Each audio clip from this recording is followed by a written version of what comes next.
ओशो कहते हैं, स्वतंत्रता की शुरुआत भीतर जागरूक होने से होती है और उसकी पूर्णता दैवी समर्पण दोनों मिलकर मनुष्य को सच्ची मुक्ति की ओर ले जाते हैं। इस पर श्री कृष्ण कहते हैं, ओशो तुम्हारे शब्दों में गहराई है और मैं उसे समझता हूँ। वास्तव में सजगता और जागरूकता मनुष्य को भीतर से प्रकाश देती है, परंतु यह प्रकाश भी उसी दिव्यता का प्रतिबिंब है जो मेरी शक्ति में निहित है।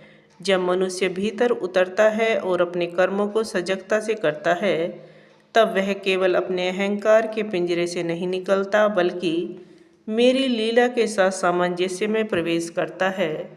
तुम कहते हो कि मनुष्य जब सजग होता है तब वह बाहरी आदेशों या परिणामों से मुक्त हो जाता है। सही है, पर यह सजगता स्वयं मेरी योजना का हिस्सा है। मनुष्य को यह अनुभव स्वयं को स्वतंत्र समझता है, जबकि वास्तव में वह मेरी दिव्यता के स्पर्श से सजग हुआ है। इसीलिए स्वतंत्र इच्छा और दैवी इच्छा में वास्तव में कोई विरोध नहीं है। असली मुक्ति तब आती है जब मनुष्य अपने कर्म करता है पर उसके फल को लेकर आसक्ति नहीं रखता। यह समर्पण नहीं बल्कि समझ है। समझ कि जो कुछ घट रहा है वह केवल मेरे हाथ में नहीं है और जो तुम कर रहे हो वह तुम्हारे कर्म हैं।